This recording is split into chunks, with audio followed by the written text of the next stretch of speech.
जय हिंद दोस्तों, आप सभी का स्वागत है हमारे YouTube चैनल मिक्स नॉलेज सेवा में।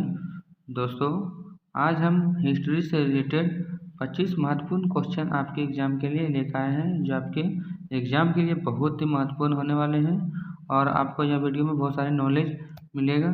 तो प्लीज़ दोस्तों, आप यह वीडियो को लास्ट तक देखें ताकि आपको अधिक जानकारी मिले। तो चलिए दोस्तों, देर न करते हुए बढ़ते हैं क्वेश्चन की ओर। पहला क्वेश्चन आ चुका है आपके स्क्रीन पर। मनुष्य ने पहली बार अपनी पालतू जानवर किसे बनाया था? मनुष्य ने पहली बार अपनी पालतू जानवर किसे बनाया था?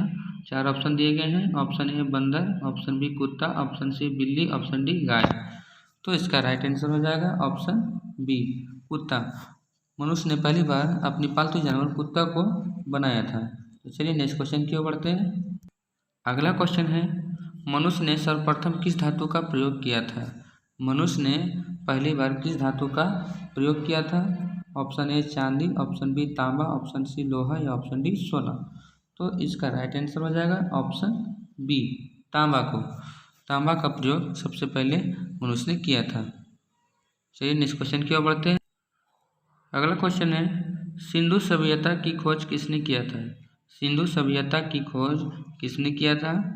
ऑप्शन ए राय बहादुर दयाराम साहनी ने, option B Kalidas, option C Chitragupta या ऑप्शन डी इनमें से कोई नहीं। तो इसका राइट आंसर हो जाएगा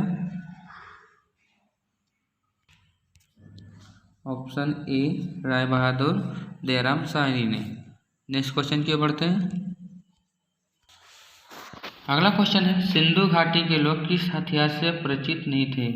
यानी सिंधु घाटी के लोग किस हथियार से परिचित नहीं थे, जो उनको पता नहीं था? ऑप्शन ए भाला, ऑप्शन बी तलवार, ऑप्शन सी तीर या ऑप्शन डी त्रिशूल। तो इसका राइट आंसर हो जाएगा ऑप्शन बी, तलवार। सिंधु घाटी के लोग तलवार से परिचित नहीं थे, तलवार के बारे में वो नहीं जानते थे। चलिए नेक्स्ट क्वेश्चन की ओर बढ़ते हैं। अगला क्वेश्चन है, जैन धर्म के संस्थापक कौन थे? जैन धर्म के संस्थापक कौन थे? Option A Rigveda, option B Parasnath, option C अवशेषण राजा या ऑप्शन डी महावीर स्वामी। तो इसका राइट आंसर हो जाएगा ऑप्शन ए ऋषभदेव। जैन धर्म के संस्थापक ऋषभदेव थे। चलिए नेक्स्ट क्वेश्चन की ओर बढ़ते हैं। अगला क्वेश्चन है, बौद्ध धर्म के संस्थापक कौन थे? बौद्ध धर्म के संस्थापक कौन थे? Option A Kalidas, option B Gautam Buddha, option C Parasnath या ऑप्शन डी इनमें से कोई नहीं। तो इसका राइट आंसर हो जाएगा ऑप्शन बी, गौतम बुद्ध थे। बौद्ध धर्म के संस्थापक गौतम बुद्ध थे। और गौतम बुद्ध का जन्म 1563 ईस्वी पूर्व लुम्बिनी नामक स्थान पर हुआ था। इसका बचपन का नाम सिद्धार्थ था। तो चलिए नेक्स्ट क्वेश्चन की ओर बढ़ते हैं। अगला क्वेश्चन है, बौद्ध संघ में सम्मिलित होने के लिए न्यूनतम आयु सीमा कितना होना चाहिए? अन्य बौद्ध धर्म में सम्मिलित होने के लिए निम्नतम आयु सीमा कितना होना चाहिए? ऑप्शन ए 15 साल, ऑप्शन बी 17 साल, ऑप्शन सी 18 साल या ऑप्शन डी 13 साल। तो इसका राइट आंसर हो जाएगा ऑप्शन ए 15 साल। यानी बौद्ध संघ सम्मिलित होने के लिए न्यूनतम जो आयु है वह 15 साल की होना चाहिए। चलिए नेक्स्ट क्वेश्चन की ओर बढ़ते हैं। अगला क्वेश्चन है, शहाबुद्दीन मोहम्मद गौरी भारत का पहला आक्रमण मुल्तान के विरुद्ध कब किया था? शहाबुद्दीन मोहम्मद गौरी भारत का पहला आक्रमण मुल्तान के विरुद्ध कब किया था?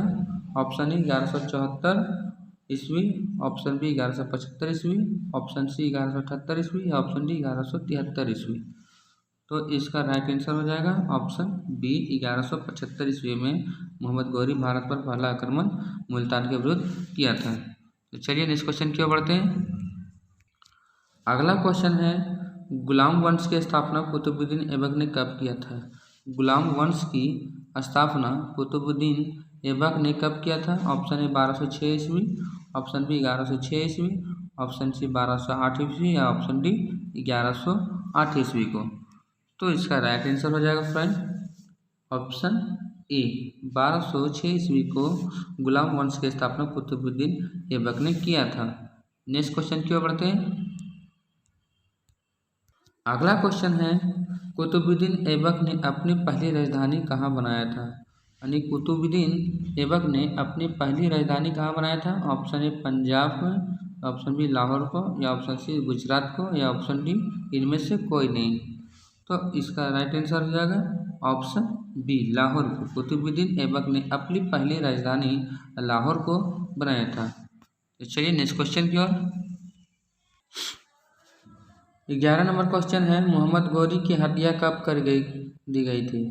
मोहम्मद गौरी की हत्या कब कर दी गई थी? ऑप्शन ए 15 मार्च 1204 ईस्वी को, 15 मार्च 1206 ईस्वी को, या 15 मार्च 1228 ईस्वी को, या 15 मार्च 12 ईस्वी को। तो इसका राइट आंसर हो जाएगा ऑप्शन बी 15 मार्च 1206 ईस्वी को मोहम्मद गौरी की हत्या कर दी गई थी। यह डाकुओं द्वारा किया गया था। चलिए नेक्स्ट क्वेश्चन की ओर। अगला क्वेश्चन है, मोहम्मद गौरी अपना तराइन का प्रथम युद्ध किससे हारा था? मोहम्मद गौरी जो है अपना तराइन का प्रथम युद्ध किससे हारा था? ऑप्शन है जयचंद से, ऑप्शन बी पृथ्वीराज चौहान से, या ऑप्शन सी कुतुबुद्दीन ऐबक से, या इनमें से कोई नहीं। तो इसका राइट आंसर हो जाएगा ऑप्शन बी पृथ्वीराज चौहान से। मोहम्मद गौरी अपना तराइन का प्रथम युद्ध पृथ्वीराज चौहान से हारा था। और इम्पोर्टेंट नोट यह है दोस्तों, मोहम्मद गौरी अपना प्रथम युद्ध 1191 ईस्वी में यह हारा था। 1191 ईस्वी में हारा था, और फिर वह 1192 ईस्वी में दोबारा आक्रमण किया और पृथ्वीराज चौहान से वह विजय हुआ। यानी पृथ्वीराज चौहान को वह 1192 में फिर हराया। तो चलिए नेक्स्ट क्वेश्चन की ओर बढ़ते हैं। अगला क्वेश्चन है, इल्तुतमिश किसकी हत्या करके 1211 ईस्वी में दिल्ली की गद्दी पर बैठा था? तो इसका 4 ऑप्शन दिया है। ऑप्शन ए है Aram Shah, option B Qutubuddin Aibak, option C Mohammad Ghori, या ऑप्शन डी मोहम्मद गजनी। तो इसका राइट आंसर हो जाएगा ऑप्शन ए आराम शाह। इल्तुतमिश जो हत्या किया था, आराम शाह का हत्या करके 1211 ईस्वी में दिल्ली की गद्दी पर बैठा था। चलिए नेक्स्ट क्वेश्चन की ओर। अगला क्वेश्चन है, राजिया बेगम की हत्या कब की गई थी? राजिया बेगम की हत्या कब की गई थी? ऑप्शन ए 13 अक्टूबर 1241 ईस्वी, 13 अक्टूबर 1240 ईस्वी, या 13 अक्टूबर 1242 ईस्वी को, या ऑप्शन डी 13 अक्टूबर 1239 ईस्वी को। तो इसका राइट आंसर हो जाएगा ऑप्शन बी 13 अक्टूबर 1240 ईस्वी को राजिया बेगम की हत्या कर दी गई थी। और राजिया बेगम कब बनी थी दोस्तों? तो यह बनी थी, देखिए, सात तुर्कन के अवांछित प्रभाव से परेशान होकर तुर्की अमीरों ने रुकनुद्दीन को हटाकर राजिया को सिंहासन पर आसीन किया। इस प्रकार से राजिया बेगम प्रथम मुस्लिम महिला थी जिसने शासन की बागडोर संभाली। यानी राजिया बेगम जो है पहली महिला जो थी जिसने अपना सिंहासन पर बैठा था। तो चलिए नेक्स्ट क्वेश्चन की ओर बढ़ते हैं। और एक चीज़ यार दोस्तों, राजिया बेगम की हत्या यह 13 अक्टूबर 1240 ईस्वी को हुआ था, और यह डाकुओं द्वारा किया गया था। और यह कहाँ किया गया था? कैथल के पास किया था। कहाँ? कैथल के पास किया गया था। चलिए नेक्स्ट क्वेश्चन की ओर बढ़ते हैं।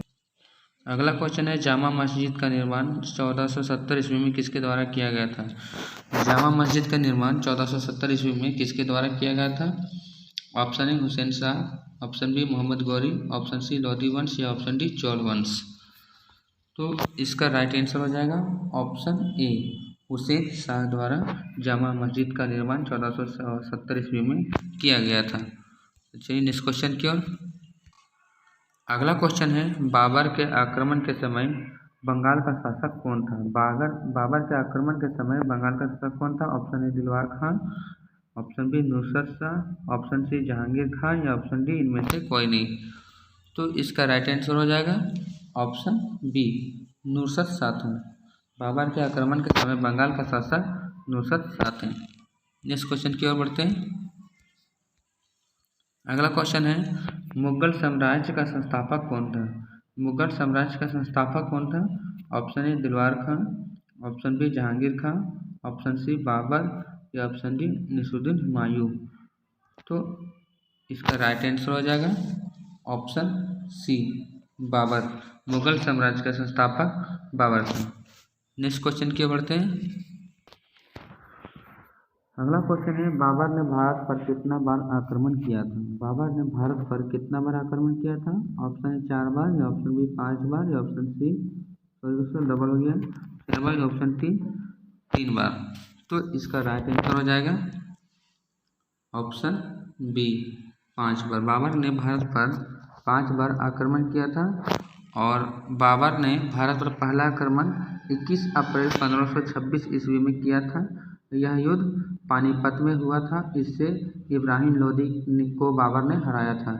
बाबर ने किसको हराया था? इब्राहिम लोदी को बाबर ने हराया था। चलिए नेक्स्ट क्वेश्चन की ओर बढ़ते हैं।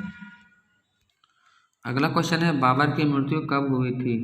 बाबर की मृत्यु कब हुई थी? ऑप्शन ए 25 दिसंबर 1531 ईस्वी को, 26 दिसंबर 1530 ईस्वी की, या ऑप्शन सी 25 नवंबर 1531 ईस्वी को, या ऑप्शन डी 22 दिसंबर 1532 ईस्वी को।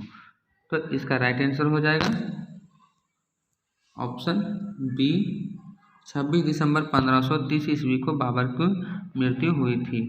बाबर का जो शव है वह आगरा के आराम बाग में दफनाया गया था। बाद में इसे काबुल में उसके द्वारा चुने गए स्थान पर दफनाया गया। इसके बाद बाबर की उत्तराधिकारी जो बना वह हुमायूं बना। बाबर को मृत्यु के बाद उसका उत्तराधिकारी कौन बना? हुमायूं बना। चलिए नेक्स्ट क्वेश्चन की ओर बढ़ते हैं। अगला क्वेश्चन है, गद्दी पर बैठने से पहले हुमायूं क्या था? गद्दी पर बैठने से पहले हुमायूं क्या था? ऑप्शन ए सेनापति, ऑप्शन बी राजा, ऑप्शन सी द्वारपाल, या ऑप्शन डी सूबेदार। तो इसका राइट आंसर हो जाएगा ऑप्शन डी, सूबेदार। गद्दी पर बैठने से पहले हुमायूं सूबेदार था। नेक्स्ट क्वेश्चन की बढ़ते हैं। अगला क्वेश्चन है, अकबर का जन्म कब हुआ था? अकबर का जन्म कब हुआ था? 15 अक्टूबर 1542 ईस्वी, या 15 अक्टूबर 1540 ईस्वी, या ऑप्शन सी 15 अक्टूबर 1541 ईस्वी, या ऑप्शन डी 15 अक्टूबर 1545 ईस्वी को। तो इसका राइट आंसर हो जाएगा 15 अक्टूबर 1542 ईस्वी, ऑप्शन ए। अकबर की माँ का नाम जो था हमीदा बानो था और इनका जन्म अमरकोट के राणावीर साल के महल में हुआ था। अकबर का जो जन्म हुआ था वह कहाँ हुआ था? अमरकोट के राणावीर साल के महल में हुआ था। अकबर का बचपन का नाम जलाल था और अकबर का राज्याभिषेक 14 फरवरी 1556 ईस्वी को पंजाब के कनौर नामक स्थान पर हुआ था। अकबर का जो राज्याभिषेक जो हुआ था वह 14 फरवरी 1556 ईस्वी को पंजाब के कलानौर नामक स्थान पर हुआ था। चलिए नेक्स्ट क्वेश्चन की ओर बढ़ते हैं। अगला क्वेश्चन है, बैरम खां अकबर का संरक्षक बनकर कब तक रहा था? यानी बैरम खां जो है अकबर का संरक्षक बनकर कब तक रहा था? ऑप्शन ए 1555 ईस्वी से 1560 ईस्वी तक, या 1554 से 1565 ईस्वी तक, या ऑप्शन सी 1556 से 1560 ईस्वी तक, या ऑप्शन डी 1556 से 1561 ईस्वी तक। तो इसका राइट आंसर हो जाएगा 1556 से 1560 ईस्वी, यानी ऑप्शन सी। Next question. अगला क्वेश्चन है, पानीपत का दूसरा युद्ध किनके बीच लड़ी गई थी? पानीपत का दूसरा युद्ध किनके बीच लड़ी गई थी? ऑप्शन ए अकबर बाबर के बीच, या ऑप्शन बी बाबर हुमायूं के बीच, या ऑप्शन सी अकबर इब्राहिम लोदी के बीच, या ऑप्शन डी अकबर हुमायूं के बीच। तो इसका राइट आंसर हो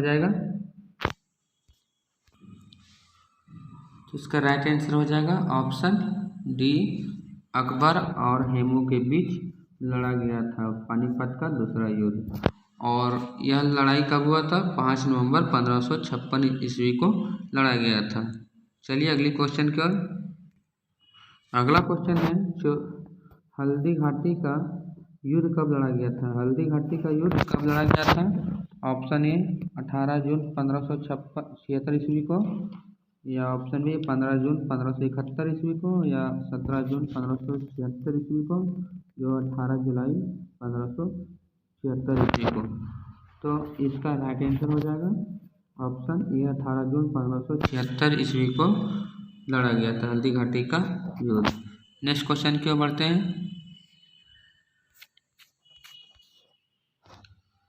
अगला क्वेश्चन है दोस्तों, यह वीडियो का लास्ट क्वेश्चन है। महाराणा प्रताप की मृत्यु कितनी वर्ष में हुआ था? महाराणा प्रताप की मृत्यु कितने वर्ष में हुआ था? 35 वर्ष, 45 वर्ष, या ऑप्शन 57 वर्ष, या ऑप्शन डी 48 वर्ष। तो इसका राइट आंसर हो जाएगा, तो इसका राइट आंसर हो जाएगा ऑप्शन सी 57 वर्ष। महाराणा प्रताप की मृत्यु 57 वर्ष में हुआ था। तो उम्मीद करता हूँ दोस्तों यह वीडियो आपको अच्छा लगा होगा। तो मिलते हैं अगले वीडियो में, तब तक के लिए जय हिंद।